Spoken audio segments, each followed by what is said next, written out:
Hermanos, en el día de hoy el tema que vamos a tocar brevemente es el título, ahí con ustedes, nació para morir y salvarnos. Y si quieren me acompañan en Lucas capítulo 2, versículos del 1 al 7. Y si lo tiene puede ponerse de pie. Si no tiene su Biblia, puede leerlo juntamente conmigo en sus pantallas. Y dice de la siguiente manera: aconteció en aquellos días que se promulgó un edicto de parte de Augusto César, que todo el mundo fuese empadronado. Este primer censo se hizo siendo Cirenio gobernador de Siria. E iban todos para ser empadronados, cada uno a su ciudad.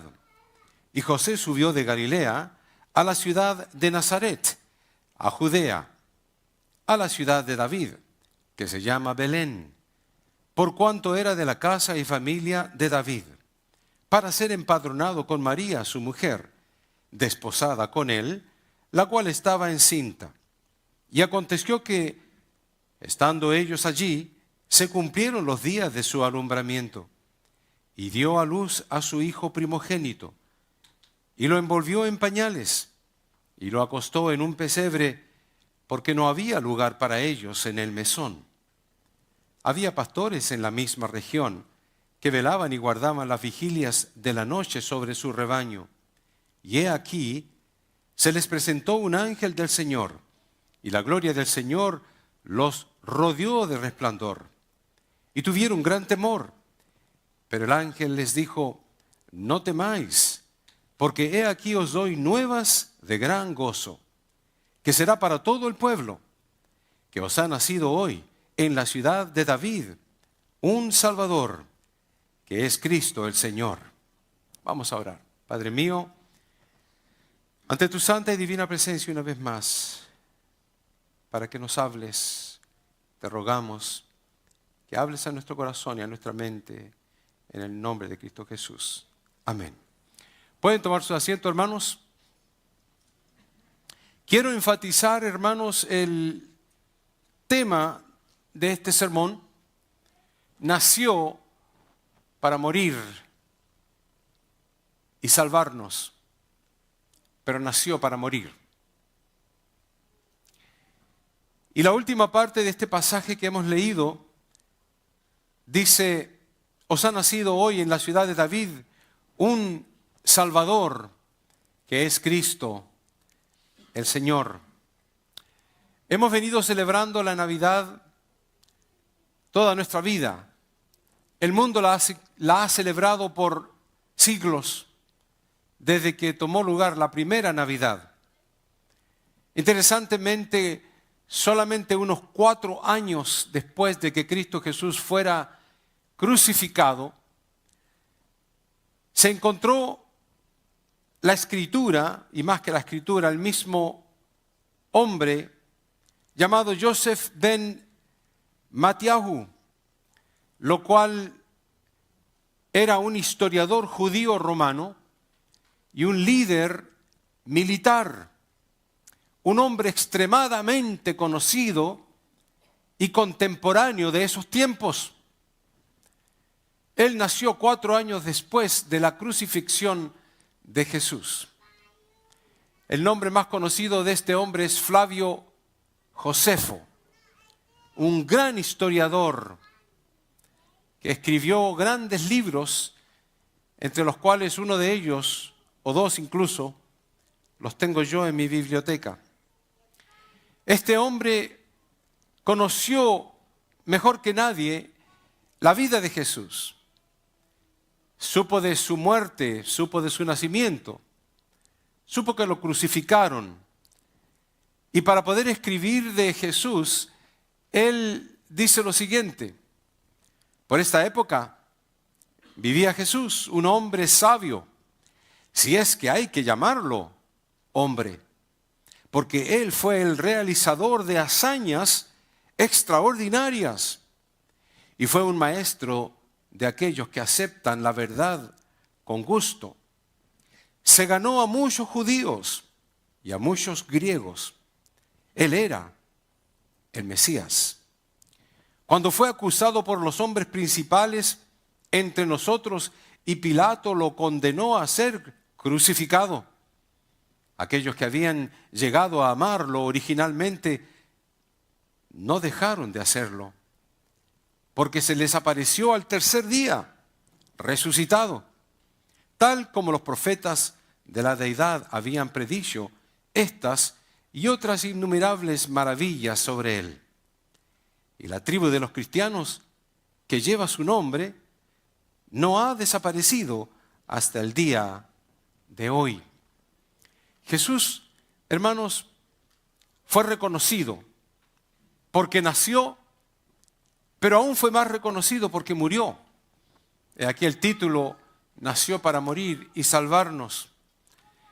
¿Cómo sucedió todo esto de la Navidad? ¿Por qué es que celebramos la Navidad en el día de hoy y de forma tan contundente en el mundo entero? Porque Cristo hizo la diferencia. Aún incluso el mismo calendario que nosotros tenemos, el calendario gregoriano, se estableció por causa del nacimiento de Jesús. Y así todos los países del mundo manejan el mismo calendario, con excepción de algunos, por causa de la diferencia que Cristo hizo en el mundo. Flavio Josefo no estuvo ajeno de esta realidad y escribió estas verdades. Pero ¿cómo sucedió todo esto de la primera Navidad? Augusto César, dice la Biblia, que promulgó. La palabra promulgar significa publicar oficialmente o dar a conocer oficialmente una ley. Y este hombre dijo que todo el mundo sea empadronado. Todos que se anoten en el censo que Roma iba a llevar a cabo. Nunca se había hecho un censo.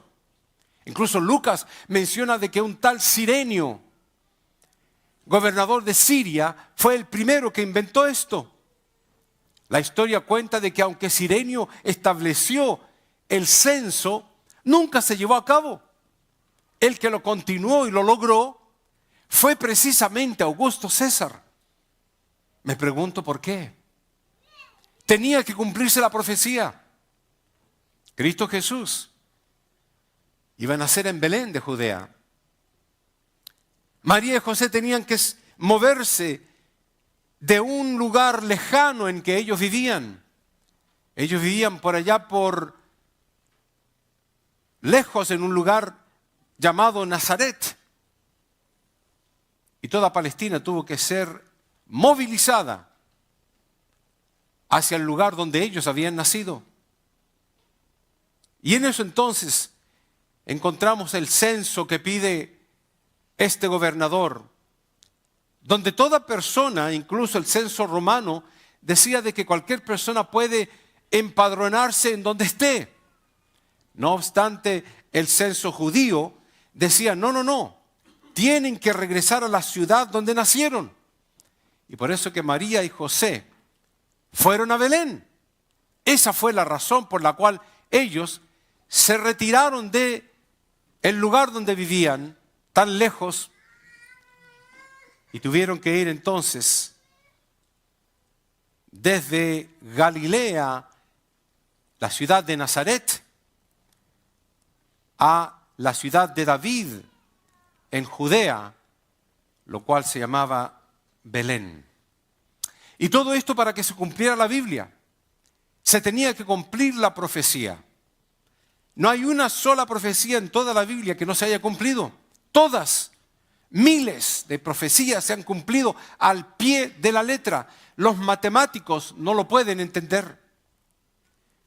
De que todo se cumpla ni siquiera por coincidencia, sino que porque está profetizado de esa forma. Estaba escrito de que tú, Belén, Efrata, pequeña para estar entre las familias de Judá, de ti me saldrá el que será Señor en Israel. Por eso que tuvieron que ir de Nazaret a Judá o a Judea, como también se menciona. Aquel niño se le iba a poner un nombre y aquel nombre iba a ser Jesús. Estaba escrito en Malaquías capítulo 1, en Mateo capítulo 1, versículo 21, lo asegura de que tenía que escribirse el nombre de Jesús, lo cual significa el que va a salvar. Isaías lo menciona como el Emanuel, el que es Dios con nosotros. Dice Mateo 1:21, llamará su nombre Jesús, porque Él salvará a su pueblo de sus pecados. Y ese es el tema de hoy. Él vino para morir, pero vino a salvarnos. Cuando los ángeles vieron a Jesús nacer, ellos gritaron alabanzas y dijeron: os ha nacido hoy en la ciudad de David un Salvador, que es Cristo el Señor. Lo proclamaron los ángeles, testificaron, comprobaron lo que la profecía había dicho 700 años antes. Pero la pregunta que yo tengo es: ¿cómo nos iba a salvar? Sabemos que iba a venir un Salvador, pero ¿cómo nos iba a salvar? Normalmente los salvadores vienen con una espada en la mano, vienen con un fusil o con un tanque o con un botón rojo para que se apriete y la bomba atómica explote. ¿Cómo nos iba a salvar? Totalmente diferente a cómo los salvadores lo hacen en el día de hoy. Este Salvador iba a venir y el morir en la cruz iba a ser el hecho de salvarnos, no el hecho de eliminar en guerra o en destrucción a nadie. Él iba a dar su vida por nosotros, que teníamos que morir. Él iba a ser el sustituto en la cruz del Calvario, en vez de nosotros. ¿Cómo es que nos iba a salvar? Muriendo en la cruz iba a perdonar nuestros pecados. Sí. Cuando violamos uno de los 10 mandamientos,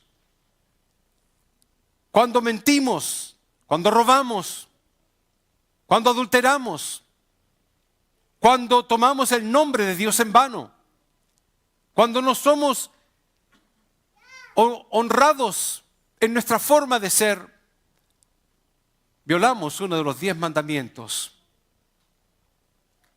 Cuando somos infieles a Dios,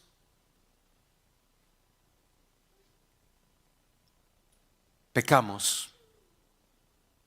Y alguien dijo en una oportunidad: si cada pecado que yo he cometido fuera un ticket de un policía, ¿cuántos tickets tendría en mi contra?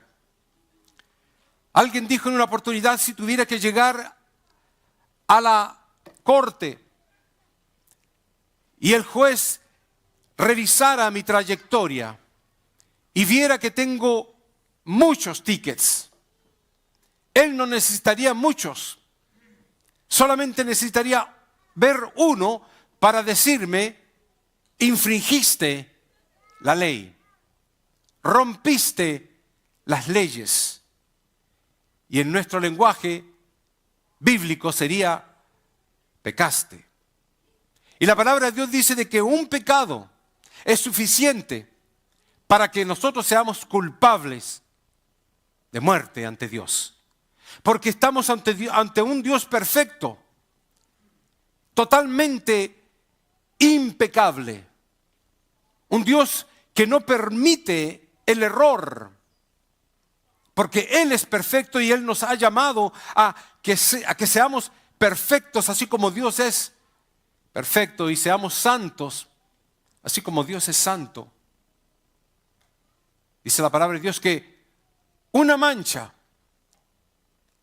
lo hace perder todo El ejemplo es como si hubiera sido una sábana blanca, blanquita, pero hay una sola mancha negra, suficiente para decidir: esa sábana ya no sirve, está manchada. Nuestros pecados iban a ser perdonados a través de la muerte de aquel niño Jesús que creció y se hizo grande y eventualmente murió crucificado. ¿Cómo es que muriendo en la cruz iba a perdonar nuestros pecados? Porque estaba escrito de que para poder haber remisión de pecado, para que pueda haber perdón de pecado, tenía que haber derramamiento de sangre. Sangre se tenía que derramar para que pueda ser perdonado aquel individuo. Por eso que se mataba un corderito, para que la sangre del cordero ante Dios dijera: ok, está bien, se ha derramado sangre en favor de este culpable. Este fue enjuiciado y fue muerto. Y porque este pagó, entonces tú quedas libre de pecado. Ese era el concepto bíblico de Levíticos, de Deuteronomio también. Por eso que tenía que alguien morir. El gran problema es que el animalito limpiaba a una persona, no a la humanidad entera. Y aparte de limpiar a una persona con sus pecados, dice la Biblia que sus pecados eran expiados. Y la palabra expiado no significa quitados, no significa redimidos, significan tapados. Los pecados de aquella persona eran tapados, eran cubiertos por la sangre de aquel corderito. Pero con Cristo ocurrió algo diferente. Cristo no iba a tapar los pecados de la humanidad. Cristo iba a lavar los pecados de la humanidad. Cristo iba a limpiar tus pecados, a borrarlos. Y Él iba a pagar con su propia sangre. Y estaba escrito de que el pecado solamente se perdonaría muriendo. Y estaba escrito en una cruz. Es increíble cómo la profecía bíblica se cumple al pie de la letra sin absolutamente nunca fallar ni la sombra de duda de una profecía. El Hijo del Hombre, dice Mateo, no vino para ser servido, y estas fueron palabras propias de Jesús. El Hijo del Hombre no vino para ser servido, sino para servir y para dar su vida en rescate por muchos. Él tuvo que nacer para celebrar la Navidad. No. Él nació para morir y para salvarte. No necesariamente para celebrar una Navidad. Gloria a Dios que nació. Gloria a Dios que podemos celebrar una Navidad. Gloria a Dios que Él vino al mundo, pero con el propósito de salvarnos. Jesús vino a la tierra con el propósito de morir. ¿Y sabe qué? El cometido era que Jesús muriera sacrificado para salvarnos de nuestros pecados. Él no era solamente que con un tiro en la cabeza. Iba a tener que ser humillado, golpeado, vituperado, escupido, sacrificado como un animal. Incluso peor que un cordero. Porque estaba escrito. Y se tenía que cumplir la profecía. Juan lo entendió de esta forma. Sí. Juan el Bautista lo comprendió, más que usted y yo. Entendió y lo declaró desde un principio.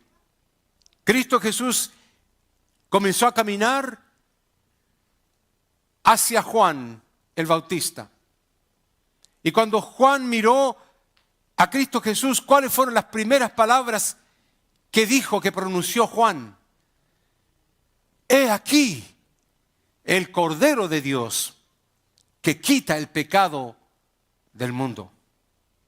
¿Por qué Juan identificó a Jesús como un cordero? Porque él sabía de que los corderos se sacrificaban para quitar los pecados. Cuando él identificó a Jesús venir, dijo: he aquí el Cordero de Dios. Juan miraba a uno que estaba siendo sacrificado. Juan estaba mirando a uno que iba a ser vituperado, golpeado, y que su sangre iba a ser derramada. Él no lo había visto todavía, pero lo estaba mirando por fe. Y estaba confirmando la profecía bíblica. He aquí el Cordero que nos va a quitar el pecado del mundo. Escrito estaba en Isaías, cuando Isaías escribió: despreciado y desechado entre los hombres, varón de dolores, experimentado en quebranto, y hablaba de Jesús. Herido fue por nuestras rebeliones, molido por nuestros pecados. Por su llaga fuimos nosotros curados. Jehová cargó en él el pecado de todos nosotros. Como cordero fue llevado al matadero. Tenía que haber una Navidad, pero el propósito fundamental era salvarnos. Tenía que haber una Navidad. Y tenía que Jesús llegar a Belén con sus padres, nacer ahí en Belén y no encontrar un lugar en el mesón. Porque también estaba escrito de que iba a ser rechazado. Y Cristo Jesús, un bebé recién nacido, recién respirando oxígeno humano, fue rechazado. Ni siquiera había dicho la primera palabra y ya fue rechazado por los hombres. No hay lugar para ti en este hospital. No hay lugar para ti para que nazcas como la gente. No hay lugar para ti, ni aunque seas el rey del universo. Porque estaba predeterminado de que iba a comenzar a sufrir desde que nació hasta que lo mataron en una cruz. Y todo por perdonar mi pecado y tu pecado. Y tan buenos que nos creemos. No hubo para Cristo Jesús lugar en el mesón, pero hubo lugar para Él en la cruz. Por eso que al darnos cuenta de estas cosas, escribo que había lugar para los mercaderes, porque ese día cuando se hacía el censo, los mercaderes venían porque había mucha gente, se vendía mucha cosa. Había lugar para los políticos que se estaban proclamando. Había lugar para los del censo que estaban trabajando. Había lugar para los de las taxas que estaban cobrando el dinero. Y había lugar para la muchedumbre. Pero no había lugar para Jesús. Al poder entender estas cosas, vemos que todo el proceso de la vida de Jesús fue para confirmar lo que estaba escrito acerca de Él. Cosas como, por ejemplo, que sus amigos lo iban a dejar solo, que lo iban a negar públicamente, que lo iban a entregar a sus enemigos, que se iban a mofar, a burlar de Él, que lo iban a azotar terriblemente y lo iban entonces a clavar en un madero. Y cuando muriera, No iba a tener una tumba porque ni siquiera era dueño de una tumba y tuvieron que prestársela. Por eso Cristo en su vida dijo, las zorras tienen sus guaridas y las aves del cielo nidos, mas el Hijo del Hombre, dijo él mismo, no tiene dónde recostar su cabeza. Aquí había muchos regalos ayer. Regalamos mucho, detalles con hermanos y niños. Y hay lugar para más regalos todavía. Hay lugar para hacer más compras todavía. Hay lugar para que se celebre más todavía. Hay lugar para seguir tomando. Hay lugar para seguir trasnochando. Pero no hay lugar para Jesús. Esa es la realidad que vivimos. Hermanos, en aquella primera Navidad, el mesón, lo cual significa el corazón del hombre, estaba lleno de cualquier otra cosa menos de Jesús.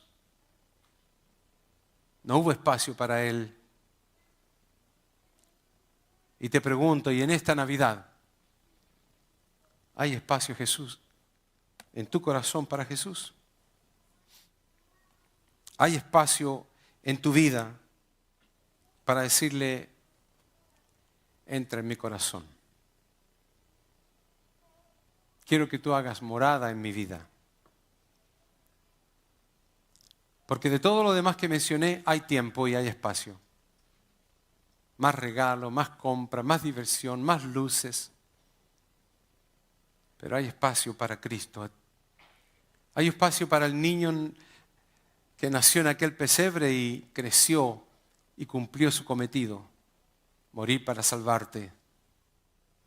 Por eso que al terminar con este último cántico, normalmente les digo que se pongan de pie, pero ahora no voy a hacer eso. Ahora les voy a preguntar si hubiera alguien en esta iglesia que quiere aceptar al niño Jesús, que se hizo grande y murió por ti. Si hay alguien que quiere decirle, no hubo espacio en el mesón, pero hay espacio para ti en mi corazón. Si hay alguien que quiere decir o aceptar a Jesús de esa forma, póngase de pie.